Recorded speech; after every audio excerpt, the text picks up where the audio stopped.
Assalamualaikum warahmatullahi wabarakatuh. Saya ucapkan selamat datang dan bergabung kembali kepada seluruh mahasiswa dalam perkuliahan Hukum Penitensier. Semoga pada pertemuan sebelumnya kita dapat memahami apa-apa yang berkaitan dengan hal dasar yang mulai dari pengertian dan yang lain-lainnya di Hukum Penitensier ini. Baiklah, kita langsung masuk kepada yang pertemuan kedua, yaitu dapat kita lihat di slide di sini. Pokok bahasan dari pertemuan kita yang kedua ini adalah yang pertama adalah tujuan dan kegunaan dari hukum penitensier. Yang kedua adalah dasar hukum penitensier. Yang ketiga, ruang lingkup dan objek hukum penitensier. Nah, pokok bahasan yang keempat, yang terakhir pada pertemuan kali ini adalah lembaga-lembaga dalam hukum penitensier. Baiklah, kita langsung masuk kepada yang pertama, yaitu yang pertama adalah tujuan dan kegunaan dari hukum penitensier tersebut. Yang menjadi tujuan dari hukum penitensier adalah agar yang berhubungan dengan hukuman seseorang dapat dilaksanakan dengan baik. Sebelumnya kita sudah membahas berkaitan bagaimana hukum penitensier itu diartikan, bahwa bagaimana hukuman ataupun pemidanaan itu dilaksanakan, lama dari pemidanaan itu dilaksanakan, dan jenis pemidanaan apa yang dijatuhkan kepada orang-orang yang melakukan perbuatan pidana. Jadi tujuannya sederhana saja, yaitu agar yang berhubungan dengan hukuman seseorang dapat dilaksanakan dengan baik. Artinya di sini dia mendapatkan hak-haknya sebagai seorang terpidana. Karena di Indonesia, di peraturan ataupun di perundang-undangan Republik Indonesia, kita juga harus memperhatikan hak-hak seseorang walaupun di sana dia sudah berstatus terpidana. Nah, hukuman di penitensier ini baru dapat dilaksanakan apabila sudah ada putusan dari hakim. Jadi hukum penitensier ini baru dapat berjalan ataupun baru dapat melaksanakan fungsinya setelah ada putusan akhir ataupun putusan yang bersifat inkrah dari pengadilan negeri, pengadilan tinggi ataupun pengadilan yang berada di atasnya. Selanjutnya adalah kegunaan dari hukum penitensier. Di sini ada 4 kegunaan dari hukum penitensier tersebut. Yang pertama adalah untuk mengetahui bahwa dari tahun ke tahun pemidanaan terhadap pelaku kejahatan semakin diperhalus. Maksudnya di sini adalah dengan adanya tindakan-tindakan penghukuman yang dilakukan oleh lembaga pemidanaan, maka tentunya ada evaluasi ataupun nantinya akan timbul cara baru ataupun cara yang lebih efisien dalam memberikan penghukuman. Kita contohkan dulu, kita memberikan penghukuman kepada seseorang ataupun yang terpidana itu adalah dengan full ataupun penuh penderitaan, sehingga dia jera dalam melakukan perbuatan pidana tersebut. Tapi seiring dengan perkembangan zaman, maka cara penghukuman ataupun bentuk penghukuman itu diperhalus, yaitu dengan cara lembaga pemasyarakatan yang mana diberikan keterampilan-keterampilan kepada orang yang melakukan tindak pidana sehingga dia dapat memiliki keahlian jika nanti sudah bebas dari pidana tersebut. Selanjutnya yang kedua adalah bahwa pada hakikatnya pidana merupakan suatu kesengajaan untuk memberikan suatu penderitaan kepada pelaku tindak pidana dengan tujuan untuk mencegah terjadinya kejahatan dan memberikan ketertiban kepada masyarakat. Nah, jadi itu kegunaannya adalah untuk memberikan suatu penderitaan kepada pelaku tindak pidana. Nah, di sini dapat kita lihat dengan yang kita sampaikan yang pertama tadi. Jadi memberikan penderitaan pada masa sekarang itu adalah dengan lembaga pemasyarakatan, yaitu memberikan keterampilan-keterampilan khusus kepada narapidana atau orang yang menjalankan hukuman, dan ini dapat ditujukan ataupun pada tujuan akhirnya nanti adalah dia bisa terjun ke masyarakat dan tidak melakukan perbuatan pidana yang telah dilakukan sebelumnya. Selanjutnya yang ketiga adalah pada hakikatnya tindakan merupakan suatu kesengajaan yang diberikan kepada pelaku tindak pidana yang tidak mengandung unsur penderitaan. Di sini kita khususkan kepada ataupun kita contohkan kepada tindak pidana anak. Jadi Bagi anak-anak yang melakukan tindak pidana ataupun orang ataupun manusia yang berada di bawah umur seperti berusia di bawah 18 tahun, ini dikategorikan sebagai anak-anak. Jadi ini tidak termasuk ke dalam tindakan ataupun kesengajaan untuk memberikan penderitaan kepada anak tersebut, yang mana di sini anak tersebut direhabilitasi, yaitu bagaimana diedukasi anak-anak tersebut agar tidak melakukan tindak pidana tersebut.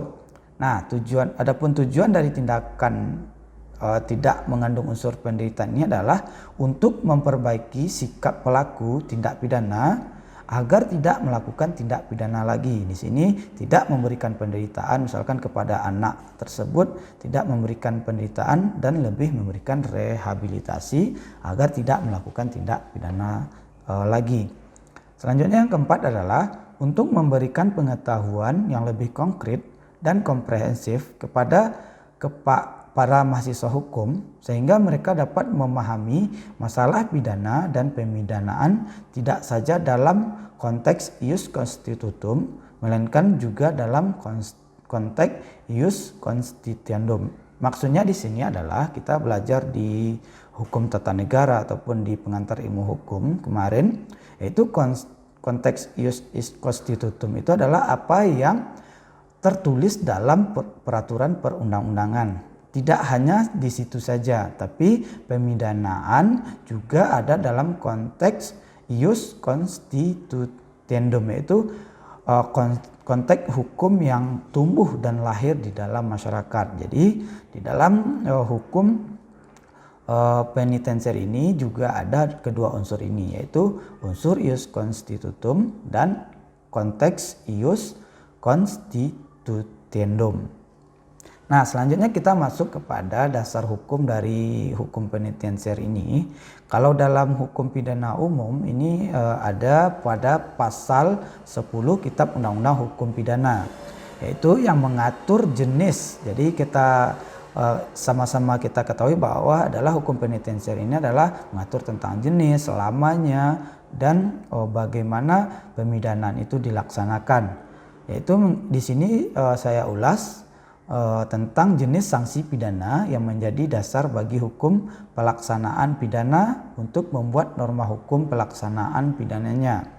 Nah, lengkapnya pasal tersebut berbunyi terdiri atas sebagai berikut, yaitu yang pertama adalah pidana pokok. Kita di hukum pidana telah mengetahui bahwa ada pidana pokok dan pidana tambahan. Nah, jadi di sini merupakan dasar hukum dari hukum penitensier itu. Jadi bagi terpidana yang pidananya adalah pidana mati, maka orang ataupun hukum penitensier ini melaksanakan bagaimana pidana mati itu dilaksanakan, tentunya dengan ketentuan yang sesuai dengan peraturan perundang-undangan. Yang kedua adalah pidana penjara, sama. Jadi setelah adanya putusan dari hakim berkaitan dengan pidana penjara, maka disinilah hukum penitensier akan berjalan atau melaksanakan tugasnya, yaitu memberikan pidana penjara kepada orang yang melakukan tindak pidana.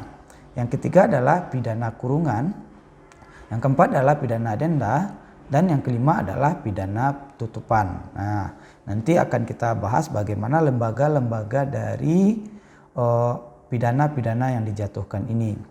Selanjutnya yang kedua adalah pidana tambahan. Ini terdiri dari pencabutan hak-hak tertentu. Yang kedua adalah perampasan barang-barang tertentu dan pengumuman putusan hakim. Nah, jadi kita garis bawahi adalah hukum penitensier ini baru akan melaksanakan tugasnya setelah ada putusan ingkrah. Dan inilah yang menjadi dasar bagi hukum penitensier dalam melaksanakan tugasnya, yaitu berdasarkan pasal 10 Kitab Undang-Undang Hukum Pidana. Nah, ini juga ada dalam hukum pidana khusus, nantinya bisa dicari bagaimana apa yang menjadi dasar hukum penitensier dari hukum pidana khusus. Ini bisa kita cari dan kita telusuri nantinya, dan bisa kita pahami bahwa konsepnya tetap sama, bahwa apa-apa yang ada di dalam jenis pemidanaan yang tercantum dalam hukum pidana khusus ataupun dalam undang-undang khusus yang berkaitan pidana, maka itulah yang menjadi dasar bagi hukum penitensier dalam hukum pidana khusus. Selanjutnya kita masuk kepada yang ketiga dalam pokok bahasan ini adalah ruang lingkup dan objek studi hukum penitensier. Ini adalah beberapa hal yang menjadi ruang lingkup dari hukum penitensier. Ini adalah mengacu kepada pendapat dari Lamintang. Yang pertama adalah ruang lingkupnya adalah pidana atau pemidanaan. Ini akan kita bahas nanti dalam pertemuan selanjutnya. Yang ketiga adalah tindakan atau penindakan. Yang kedua adalah tindakan atau penindakan. Yang ketiga adalah kebijaksanaan. Dan yang keempat adalah daya kerja atau peran dari lembaga pemidanaan, lembaga penindakan, dan lembaga kebijaksanaan. Ini akan kita bahas satu persatu di dalam hukum penitensier pada pertemuan selanjutnya. Nah, yang selanjutnya adalah objek dari studi hukum penitensier. Ini tentunya tak jauh dari penjatuhan sanksi pidana terhadap pelaku tindak pidana serta pelaksanaan pidana atas sanksi pidana yang telah dijatuhkan pengadilan berupa putusan hakim. Jadi objeknya itu adalah tentang penjatuhan sanksi pidana, yaitu pelaksanaan pidana yang dilakukan oleh lembaga-lembaga pemidanaan nantinya dengan catatan yang telah dijatuhkan pengadilan berupa putusan hakim. Ini putusan hakim yang sifatnya tetap. Nah, putusan hakim ini sifatnya adalah berupa pemidanaan, yakni putusan yang dikeluarkan berdasarkan pemeriksaan di persidangan. Majelis hakim berpendapat bahwa terdakwa terbukti secara sah dan meyakinkan bersalah telah melakukan tindak pidana. Ini adalah objek dari hukum penitensier. Nah, ini ditentukan dalam pasal ini, penentuan ataupun dasar dari penjatuhan pidana itu adalah dalam pasal 193 ayat 1 Kitab Undang-Undang Hukum Acara Pidana. Itu adalah objek dari hukum penitensier. Kita lanjut kepada lembaga-lembaga dalam hukum penitensier. Ini ada 3 lembaga dari hukum penitensier. Nah, kita sebelum masuk kepada lembaga-lembaga, kita garis bawahi di sini adalah lembaga pemidanaan. Ini bukan merupakan lembaga yang di dalamnya para terpidana harus menjalankan pidana atau dikenal dengan lembaga pemasyarakatan. Jadi melainkan lembaga-lembaga hukum ini disebut dalam hukum positif. Jadi lembaga-lembaga hukum penitensier ini disebutkan dalam hukum positif di Indonesia, yaitu lembaga-lembaga ataupun badan yang bergerak dalam memberikan pemidanaan kepada para pidana. Baiklah, kita masuk kepada lembaga-lembaga dalam hukum penitensier ini.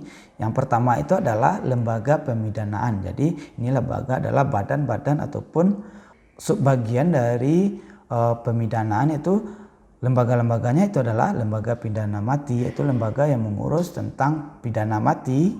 Lembaga pidana penjara, yaitu orang-orang ataupun bagian-bagian yang mengurus pidana penjara. Selanjutnya pun begitu kepada lembaga pidana kurungan, pidana denda, pidana tambahan, yaitu berupa pencabutan hak-hak tertentu, penyertaan benda-benda tertentu, dan pengumuman putusan hakim.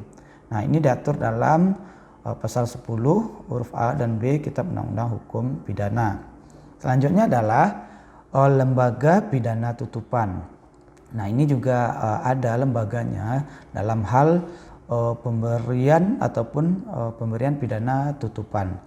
Ini contohnya adalah kewajiban melakukan suatu pekerjaan tertentu. Misalkan putusan hakim itu memberikan pidana tutupan kepada seseorang yang terpidana, maka di dalamnya itu kita contohkan adalah melakukan suatu pekerjaan ataupun misalkan kegiatan sosial ataupun kerja bakti sosial yang harus dilaksanakan oleh terpidana tersebut. Nah, selanjutnya kita masuk kepada yang kedua dari lembaga dari hukum penitensier adalah lembaga penindakan atau Maatregel. Nah, lembaga penindakan atau Maatregel ini merupakan lembaga hukum di dalam hukum positif. Jadi ini dicantumkan dalam hukum positif yang secara sah langsung ada hubungannya dengan putusan hakim dalam mengadili perkara-perkara pidana. Ini ditegaskan lagi bahwa harus dari putusan hakim yang ingkrah, tetapi bukan merupakan suatu pemidanaan atau suatu kebijaksanaan, dan termasuk dalam pengertiannya yaitu lembaga pendidikan paksa dan lembaga kerja negara. Jadi tadi lembaga pemidanaan itu lembaga yang lebih memaksakan ataupun memberikan penderitaan kepada orang, tapi lembaga penindakan ini yaitu lembaga pendidikan paksa dan lembaga kerja negara.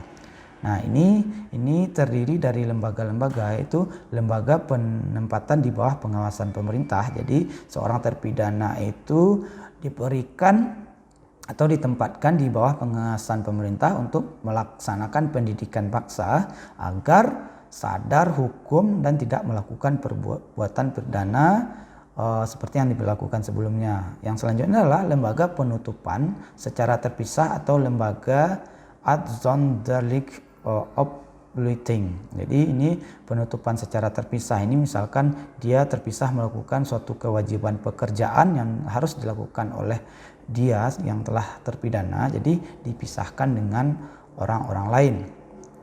Selanjutnya adalah lembaga penutupan dengan seorang diri di dalam sebuah kerangkeng dengan jeruji besi atau lembaga Enzem Obluting. Jadi ini ada lembaga penutupan yang secara dikarantina secara tersendiri atau dalam kerangkeng. Ini ada lembaganya.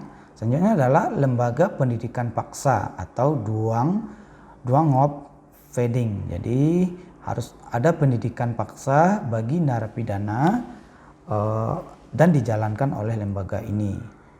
Yang kelima adalah lembaga penempatan di dalam lembaga kerja negara. Jadi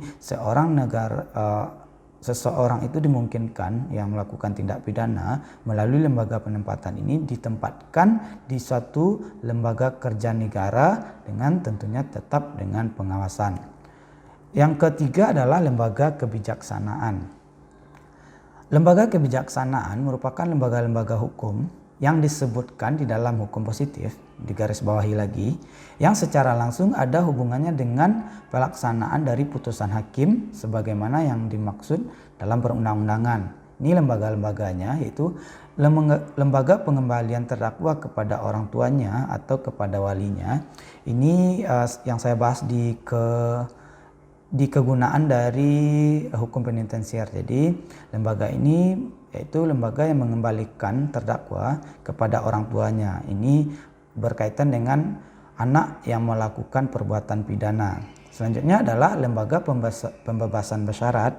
Ini juga bisa masuk kepada misalkan anak sekolah. Ini bisa dilakukan pembebasan bersyarat ataupun orang-orang dewasa yang sudah melakukan perbuatan pidana, tapi perbuatan pidana itu tidak berat ataupun dikatakan ringan. Jadi ada lembaga yang melakukan pembebasan bersyarat ini.